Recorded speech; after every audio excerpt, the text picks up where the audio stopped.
ሰላምና ጤና በያላችሁበት ዓለም ዳርቻ ሁሉ ይሁንላችሁ። በዛሬ ትምህርታችን በአንድ ወር ጊዜ ውስጥ የፀጉር መሳሳት፣ መነቃቀልና ተመሳሳይ ሁኔታዎችን ውጤታማ በሆነ መንገድ መፍታት የምንችልበትን አስደናቂ መፍትሄ ይዤላችሁ መጥቻለሁ።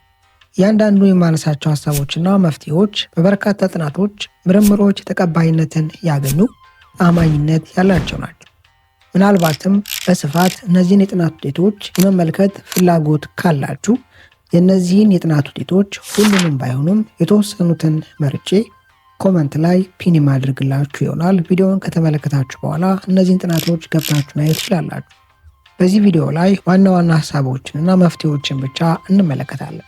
በጣም አጭር ደቂቃ ስለሆነ ያለን ከብዙ አክብሮትና ትህትና ጋር ትምህርቱን ላይክ ማድረጋችሁን አትዘንጉ። ይህን ትምህርት ወደ እናንተ ይዤ ስመጣ በርካታ ሰዓታትን ፈጅቼ ለእናንተ በሚመችና በሚስማማ መንገድ አዘጋጅቼ ነውና ቪዲዮውን ላይክ በማድረግ ይህ ትምህርት ብዙ ሰው ጋር እንዲደርስ እንዲማሩበት እናድርግ። ትምህርቱ ለሌሎች በማጋራትም ከቤታቸው ሆነው ተፈጥሯዊ በሆነ መንገድ እንዴት የራሳቸውንም የቤተሰቦቻቸውንም ጤና መጠበቅ የሚችሉበትን መረጃ እንዲያገኙ እናድርጋቸው። ለቻናሌ አዲስ የሆናችሁ ሰዎች ዶክተር ዳኒ ይባላለሁ። ቻናሌን ሰብስክራይብ በማድረግ ከጎን ያለውን የደወል ምልክት አንድ በመጫን የተለያዩ ጥናቶችና ምርምሮች ላይ መሰረት አድርጌ በማመጣላችሁ ተአማኝነት ባላችሁ መረጃዎች የራሱንና የቤተሰቡን ጤና ይጠብቁ። በዚህ ቪዲዮ ላይ 5 መፍትሄዎችን እንመለከታለን። የመጀመሪያው መፍትሄ ሌሎች መፍትሄዎችን ከመመልከታችን በፊት የሚከተሉትን 3 የላብ ቴስት ምርመራ ማድረግ አስፈላጊ ነው። አንደኛ፣ የአይረን መጠኑን ቼክ ሊያደርግ ይገባል። ኮምፕሌት አይረን ፕሮፋይል ቴስት ማድረግ አለበት። የአይረን መጠኑን ብቻ ሳይሆን ከአይረን በተጨማሪ የኬራቲን፣ ይህም ማለት በደማችን ውስጥ በዛ ሰዓት ያለውን የአይረን መጠን አክቲቭ የሆነውን የአይረን ሚነራል ሞለኪውል መጠን ቼክ ከማድረግ በተጨማሪ እንደ አጠቃላይ ሰውነታችን ሪዘርቭ ያደረገው ወይም ደግሞ ያስቀመጠው የአይረን መጠን ምን ያህል እንደሆነ አሰስ በማድረግ በመመልከት የተሟላ በሰውነታችን ውስጥ ስላለው የአይረን መጠን መረጃ ወይም መልከታ ማግኘት እንችላለን። አንድ ሰው የፌራቲን እና የአይረን ምርመራ ካደረገ በኋላ በውስጡ ያለው የአይረን መጠን ከ70 ናኖግራም ፐር ሚሊሊትር በታች ከሆነ አንደኛውና ዋነኛው የፀጉር መነቃቀል፣ መሳሳትና ተመሳሳይ ሁኔታዎችን እያስከተለበት ያለው በቂ የሆነ የአይረን መጠን በሰውነቱ ውስጥ አለመኖር ነው። በዚህ ወቅት ለተወሰነ ሳምንታት ከ1 እስከ 2 ሳምንት አይረንን በሰፕሊመንት መልክ መጠቀም ያስፈልጋል።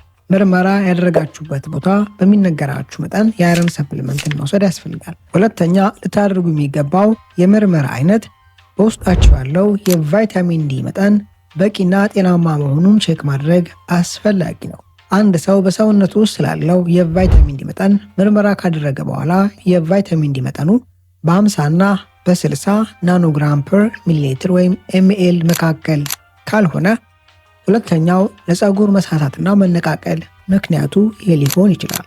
በደማችን ውስጥ በቂና አክቲቭ የሆኑ የቫይታሚን ዲ ሞለኪውሎች መንቀሳቀስ ከሌለ ሰውነታችን በበቂ መጠን ለፀጉር እድገት አስፈላጊ የሆኑ ፀጉራችን የሚያድግባቸው ሄር ፎሊክሎች ፀጉራችን ቀዳዳዎችን ሪጆቪኔት የማድረግ ይህም ማለት እነሱን የማደስ አዳዲስ ሄር ፎሊክሎችን ማምረትና ከዛም በተጨማሪ ዶርማንት ከነበረበት የፀጉር እድገት ወጥቶ ፀጉራችን ወደሚያድግበት ስርዓት ወይም ፌዝ እንዲገባ የማነቃቃት ስራን በበቂ መጠን ማድረግ ማከናወን አይችልም። ሶስተኛ፣ ልናደርገው የሚገባው የምርመራ አይነት HSCRP ብለድ ቴስት ነው። ይህ ኢንፍላሜሽን ማርከር ነው። ይህም ማለት በሰውነታችን ውስጥ እየተካሄደ ስላለው ሲስተሚክ ስለሆነ ኢንፍላሜሽን የሴሎች መቆጣት፣ መበሳጨትና ተመሳሳይ ለጤና እስኪሆኑ ኢንፍላሜሽኖች በምን ያህል ደረጃና መጠን እየተካሄዱ እንደሆነ የምናውቅበት የምንለካበት የቴስት የምርመራ አይነት ነው።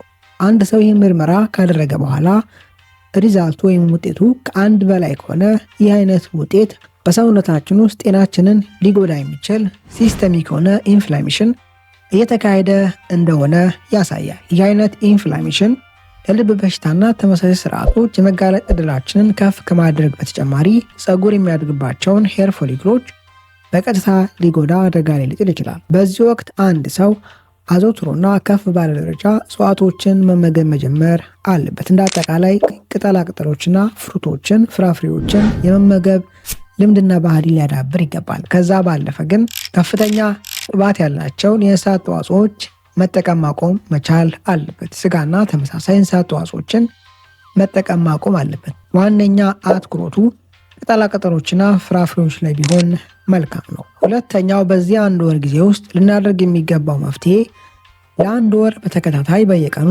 ከ25 እስከ 30 ግራም ፕሮቲን ለሰውነታችን ማቀበል ነው። ጥራት ያላቸውን ፕሮቲኖች ለሰውነታችን ማቀበል። ይህም በቀላሉ በሚከተለው መንገድ ማድረግ እንችላለን። በቀን ውስጥ ከ2 እስከ 3 እንቁላል በአንድ ብርጭቆ እርጎ ብንጠቀም ይህ ለሰውነታችን ከ25 እስከ 30 ግራም ፕሮቲን ያቀብላል። ሰውነታችን ከነዚህ ፕሮቲኖች ከሚያገኛቸው አሚኖ አሲዶች ኬራቲን ተብሎ የሚጠራውን ፀጉራችን የተመሰረተበት እስከ 90% የሚደርሰው ፀጉራችን የተገነባው ከዚህ ፕሮቲን ነው። ይህን ፕሮቲን በማምረት እየተነቃቀሉና እየሳሱ ያሉ ፀጉሮችን መልሶ በማከም ሪጆቪኔት በማድረግ ጤናማ የሆነ የፀጉር እድገት መነቃቃት እንዲኖር ያደርጋል። ሶስተኛ በዚህ 1 ወር ጊዜ ውስጥ አያይዘን ልናደርግ የሚገባው የሚከተሉትን ቫይታሚኖችና ሚነራሎች ለሰውነታችን በሚከተለው መንገድ ማቀበል እንችላለን። አይረን፣ ቫይታሚን ሲ እና ዚንክ። እነዚህን በቀላሉ ለምሳሌ ያክል ቆስጣን በዱቤ ሽምብራ በመጠቀም ከላይ ጠቀስኳቸውን ቫይታሚኖችና ሚነራሎች በበቂ መጠን ለሰውነታችን መስጠት እንችላለን።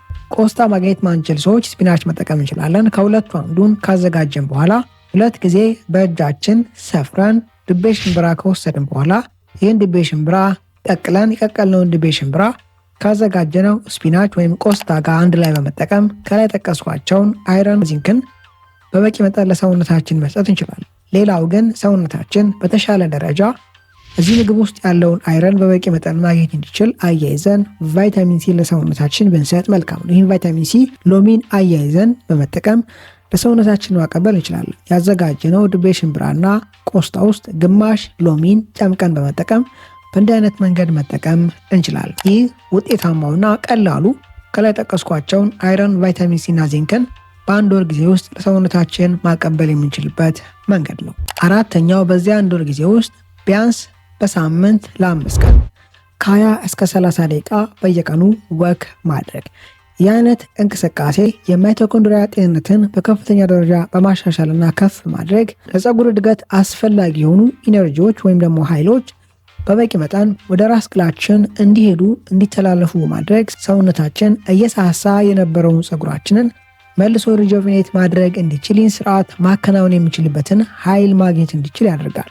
አምስተኛውና የመጨረሻው የሚከተሉትን ሰፕሊመንቶች መውሰድ ነው። አንደኛ የኮኢንዛይም አይነት የሆነውን Q10 ተብሎ የሚጠራውን ይህን በሰፕሊመንት መልክ መውሰድ። በዚህ 30 ቀን ውስጥ በቀን ከ50 እስከ 100 ሚሊግራም አንዳንድ ፍሬ በየቀኑ መጠቀም። ሁለተኛ አያይዘን ዚንክን በቀን 30 ሚሊግራም በተለይ ዚንክ ፒኮሊኔት ተብሎ የሚጠራው የዚንክ አይነት የተሻለ የዚንክ ሰፕሊመንት ነው። ይህን የዚንክ ሰፕሊመንት ለ30 ቀን በቀን 30 ሚሊግራም መውሰድ። እነዚህን ሰፕሊመንቶች እየወሰዳችሁና ከላይ ጠቀስኳቸውን ጥንቃቄዎችና መፍትሄዎች የተገበራችሁ አያይዛችሁ ማታ ከመተኛታችሁ ከ30 ደቂቃ ከ1 ሰዓት በፊት የራስ ቅላችሁን በሮዝሜሪ ዘይትና በኮኮናት ዘይት እነዚህን ዘይቶች አንድ ላይ በመደባለቅ ከ5 እስከ 10 ደቂቃ ማሳጅ ማድረግ፣ በስሱ ማሳጅ ማድረግ፣ ማሸት። እነዚህን ለ1 ወር በተከታታይ በማድረግ የፀጉር እድገታችሁ ላይ ከፍተኛ ለውጥን መመልከት ትችላላችሁ። ዛሬ ትምህርታችን ላይ ጠቃሚ ሀሳቦችን ምክሮች እንዳገኛችሁበት ተስፋ አድርጋለሁ። በቀጣይ በአስተማሪ ቪዲዮ እስከምንገናኝ መልካም ጊዜ ይሁንላችሁ ባይ